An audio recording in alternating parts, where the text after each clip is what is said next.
Ça va les amis, vous m'entendez ce coup-là? Voilà, qui est bien. Alors, rien n'est... Chez nous, jamais rien tourne rond. Le 1er mai, d'habitude, on se rassemble et on vient porter les revendications essentielles du moment. Pourquoi? Parce que le 1er mai, c'est un jour de rassemblement sous l'égide de la classe ouvrière et de ses organisations syndicales pour avancer de l'avant, faire avancer le progrès social sans lequel la vie vraiment ne serait pas ce qu'elle est aujourd'hui déjà, puisqu'elle est le résultat de tous ces progrès sociaux qui nous ont permis d'être éduqués, soignés, accueillis, et toutes ces conquêtes qui viennent de la lutte du mouvement ouvrier, sans lesquelles nous ne serions pas les êtres humains que nous sommes aujourd'hui, et que n'étaient pas les êtres humains au moment où se rassembla le 1er mai de 1889. Et ne perdons jamais de vue cette histoire, j'y viens dans un instant. Au lieu qu'on soit en train de le faire et d'obliger les puissants à écouter la voix du peuple, et que demandent tous ces manants, que veulent ces gueux? Travailler moins et gagner davantage? Oui, oui, exactement. Exactement.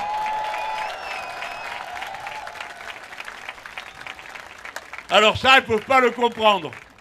Et c'est d'ailleurs pour eux tellement insupportable que ce 1er mai, cette date, qu'est-ce que vous croyez que c'est? Sinon comme un drapeau, comme un cri, comme un message qui s'est déployé à travers le temps depuis 1889, où à l'appel de la première internationale, pour la première fois, les travailleurs se mobilisèrent, se mirent en grève pour obtenir quoi, je vous prie? Ce que vous voyez ici sur moi, ce triangle rouge qui fut porté ici à Paris sous la forme, pour la première fois, d'un triangle de cuir rouge qui voulait dire 8 heures de travail, 8 heures de loisirs, 8 heures de sommeil. C'est-à-dire que la première des grandes revendications qui a regroupé toute la classe ouvrière mondiale, tous les salariés, c'est la bataille pour le temps libre, le temps où l'on dispose de soi, où l'on est autonome. Au diable leurs erreurs de langage. Les voici qui nous parlent du 1er mai comme de la fête du travail. Non, mesdames, messieurs, ce n'est pas la fête du travail. Ou alors faites la fête de la respiration, ou la fête de la, que sais-je, de la gravitation universelle. Le travail est le propre des êtres humains, mais il ne faut pas confondre le travail et le travail salarié, car tout le monde travaille du matin au soir, et notamment celles qui font du travail gratuit à la maison. Et sans cette immensité du travail gratuit, sans ce travail consacré aux enfants, à la famille, aux moins valides, à l'entretien quotidien de la reproduction sociale de nos familles, il n'y aurait pas d'accumulation capitaliste possible.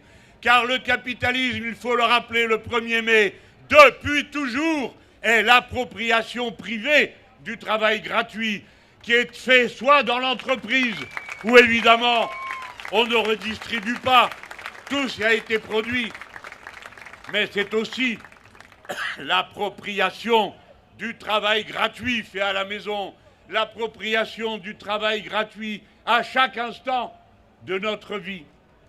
Voilà pourquoi la bataille pour le temps libre, le temps est une bataille pour le temps choisi, c'est-à-dire en définitive l'autonomie de la personne humaine. Voilà ce que nous célébrons le 1er mai, pas le travail, ni non plus la fête des travailleurs, qui est une appellation aussi absurde que la fête des femmes pour le 8 mars. Le 1er mai, c'est la journée internationale du travail des travailleurs. C'est une journée de lutte depuis le premier jour.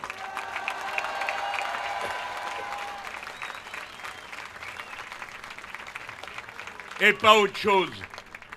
Alors, évidemment, comme ils le savent, il a fallu qu'ils s'attaquent à ce symbole. N'oubliez pas, vous autres, têtes de linotte parfois, quand on vous dit que si vous les élisez, ils vont vous mettre la retraite à 64 ans et qu'on me disait « Ah, vous exagérez, ils vous ont mis la retraite à 64 ans. Quand ils vous annoncent qu'ils veulent la mettre à 67 ans, ils la mettront à 67 ans si on fait l'absurdité de les élire encore une fois. » Eh bien, ils s'en sont pris au 1er mai, le petit monsieur Attal, qui aujourd'hui n'a même pas la honte d'aller devant des travailleurs qui, ce jour-là, sont au travail. Pourquoi croyez-vous qu'ils y soient? Par enthousiasme pour ce qu'on leur fait faire? Bien sûr que non. Ils y vont pour améliorer la paye, c'est-à-dire les possibilités pour la vie de la famille. Et s'ils s'en sont pris au 1er mai, si ce monsieur vient faire signer devant les caméras des gens pour qu'ils écrivent eux-mêmes noir sur blanc « Je n'ai pas le choix, je suis obligé de travailler, alors je viens travailler ». Et il s'en vante, il faut qu'il se montre en train de maîtriser, dominer, imposer, comme ils l'ont toujours fait, parce que tel est, au bout du compte, le contenu de tout leur programme. Il n'a pas d'autre sens que de dominer le grand nombre et de l'obliger à travailler, travailler, travailler encore sans qu'on touche à un seul centime de leur salaire. Alors aujourd'hui, le premier de nos mots d'ordre, c'est d'augmenter les salaires. Nous le disons à la suite des syndicats. Et quand il y a une crise inflationniste soudaine, comme c'est le cas aujourd'hui, quand tout d'un coup les prix s'envolent, il faut se dire une chose, les prix s'envolent et les revenus diminuent d'autant, car ce qu'il vous faut mettre à la pompe, c'est ce que vous ne mettrez ni pour vous, pour manger, pour la famille, ni pour aucune activité. Par conséquent, encore une fois, c'est une part du salaire, c'est une part de la disponibilité de chaque être humain qui est dans cette bataille confisquée. Chaque centime à la pompe de plus, c'est moins de vie privée, moins de bonheur personnel, et par conséquent, l'augmentation des salaires doit, quand c'est une crise soudaine, pour une raison qui résulte entièrement de la volonté politique de ceux qui ont déclenché cette guerre illégale contre l'Iran, qui l'ont fait avec l'appui d'un pays dont le gouvernement est génocidaire et qui en a profité pour envahir le Liban. Mesdames, messieurs, tout cela n'a été possible que parce que ceux qui gouvernent sont incapables de faire valoir leur propre puissance pour obliger ceux-là à arrêter la guerre, arrêter le génocide, arrêter l'invasion. Rien n'est venu comme ça tomber du ciel par quelque obscure malédiction. Tout est politique. Et cette augmentation des prix à la pompe qui remplit les poches des pétroliers du monde entier est d'abord des pétroliers américains qui nous ont obligés, du fait des mesures prises contre le pétrole russe, qui nous ont obligés à consommer aujourd'hui pour 47% de tout ce que les États-Unis exportent vers l'Europe de pétrole et de gaz. Voilà la vérité. Aucune malédiction, aucune circonstance imprévue. Tout est politique. Tout résulte de décisions politiques. Alors, quand il y a une crise comme celle-ci, il faut décréter des lois d'urgence sociale. Et par urgence sociale, pour le temps de cette crise, harmoniser les salaires avec l'augmentation des prix, c'est-à-dire mettre en place une échelle mobile des salaires immédiatement et pour toute la durée de la crise.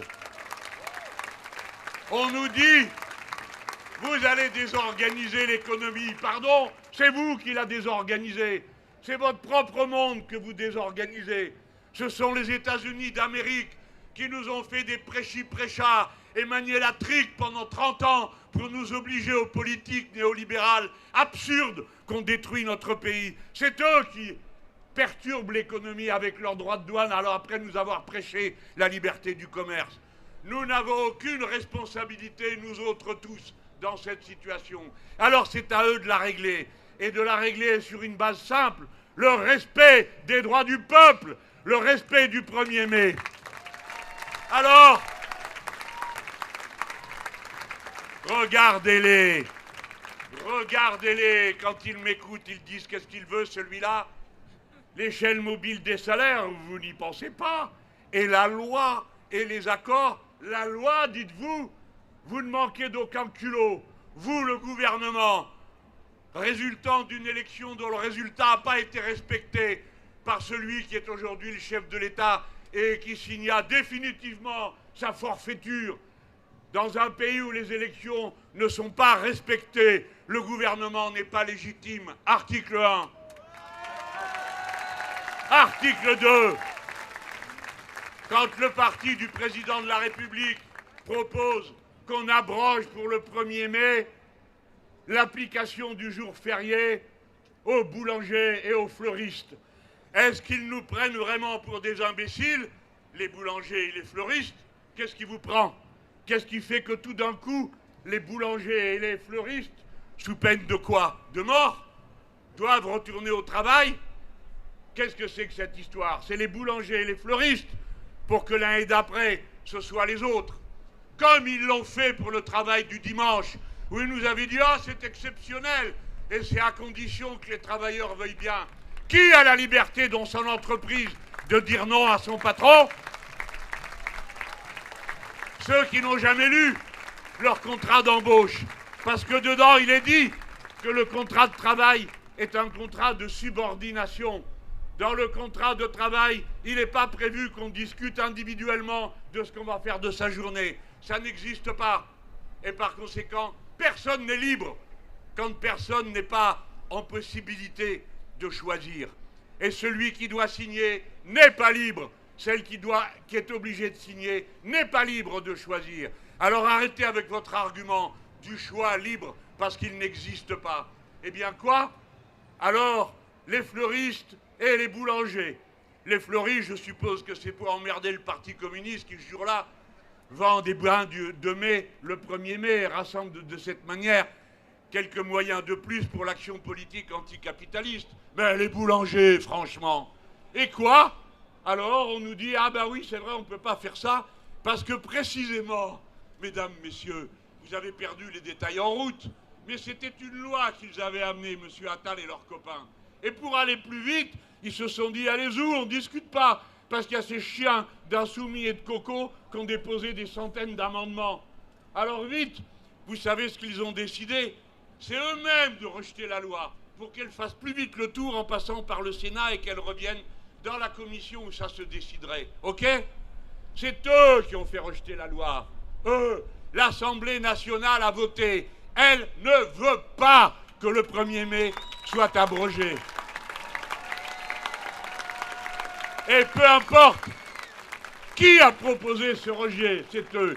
Eh bien donc, vous avez entendu, l'Assemblée nationale a dit non. Et que dit le gouvernement? Il dit oui, on a parfaitement compris, alors ça sera peut-être. Voilà comment ils comprennent. Et regardez dans quel sac de nœuds effroyable ils se sont mis. Parce que comment on fait quand un Premier ministre décide qu'une loi ne s'applique pas? Vous suivez? L'Assemblée nationale a rejeté donc la loi qui s'applique. C'est celle qui fait du 1er mai un jour férié. Donc normalement aujourd'hui, quiconque ouvre sa boutique enfreint la loi. Alors, que va-t-il se passer? Le gouvernement dit, nous comptons sur l'intelligence collective. On voit déjà qu'ils préfèrent l'intelligence collective à la leur, et c'est bien misé.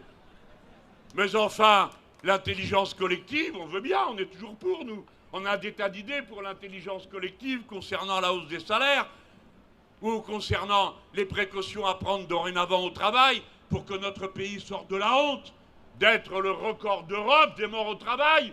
Et je dis ça devant mon camarade, le député européen insoumis, Anthony Smith, qui mène une campagne de chien pour les obliger à regarder ce qu'ils font. Alors, mesdames, messieurs, vous avez bien suivi. La loi a été rejetée. Le gouvernement compte sur l'intelligence collective. L'intelligence collective consiste à respecter la loi, non, d'habitude? Qu'est-ce qu'ils veulent dire? Alors, je veux saluer les inspecteurs du travail qui aujourd'hui sont en train de relever les infractions à la loi. Personne ne peut les empêcher de faire leur travail, car les inspecteurs du travail sont indépendants. Et le gouvernement n'a pas le droit de les appeler à violer la loi parce que c'est son confort électoral. Et quand il parle d'intelligence collective, une fois que ces inspecteurs du travail auront fait des procès-verbaux, à qui s'adresse la demande d'intelligence collective? Aux juges, peut-être? Alors je le dis au gouvernement, les juges non plus n'ont pas le droit de violer la loi, ils sont censés l'appliquer. Alors une injonction de cette nature est une double forfaiture contre l'indépendance des inspecteurs du travail et contre les juges. Voilà où nous en sommes, voilà c'est que ce 1er mai incroyable. Alors écoutez-moi bien les gens, les camarades, il y en a jusque-là de cette bande. Il est plus que temps de tourner la page, vous avez compris. Alors l'autre, il s'en va. S'il s'en va, il ne peut pas faire autrement à moi qu'il décide que pour ce qui est de la durée de ses quinquennats, c'est comme pour le 1er mai, il fait appel à l'intelligence collective et il est candidat de nouveau. Mais comme ce cas n'a aucune chance de se produire, alors il est temps pour nous de dire, puisqu'il s'en va, tournons la page et faisons autre chose. Autrement, d'un bout à l'autre. Nous sommes aujourd'hui à moins d'un an du 2e tour de l'élection présidentielle de 2027. Moins d'un an. Et dans cette circonstance, il y a ceux qui s'en vont, ceux qui bavardent et ceux qui sont prêts. Et nous sommes prêts, tous autant que nous sommes ici. Allez, allez, allez! Total passe à la caisse. Qu'est-ce que c'est que cette histoire? L'année dernière, 19 milliards de bénéfices distribués aux actionnaires. L'année d'avant, 15 milliards. L'année d'avant, 14 milliards. Eh bien, si Total était resté dans la caisse de l'État, s'il était resté nationalisé, eh bien, il y aurait 30 milliards de plus dans la caisse de l'État. En 5 ans. 100 milliards en 10 ans. Allez, passez à la caisse. Vous en avez les moyens. Total ne s'effondrera pas.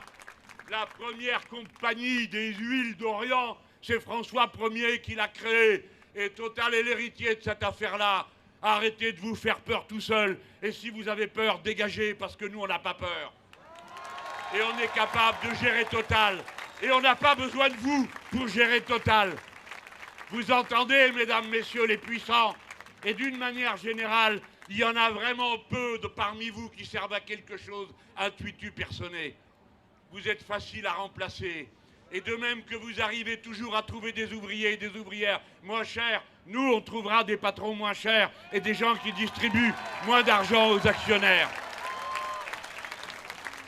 Ah, comme il parle mal, il est clivant, le monsieur qui est à la tribune. Eh ben, il en est content.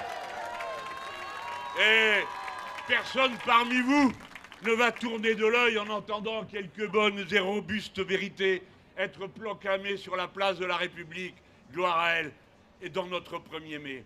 Allez, allez, allez, il faut qu'il donne l'argent, celui de Total, parce qu'il faut bloquer les prix et bloquer les prix du carburant. Il faut mettre pour la période de la crise l'échelle mobile des salaires. Nous voulons l'augmentation des salaires. Allez, vous savez ce que vous avez à faire. C'est pas la peine que je vous le dise. Moins d'un an, les petits amis. Et dans moins d'un an, zou, on y va.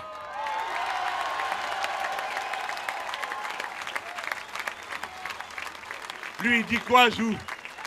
Zou, les chaussures de marche. Zou, les stylos pour le porte-à-porte. Si vous voulez. Merci à tous, on va manifester.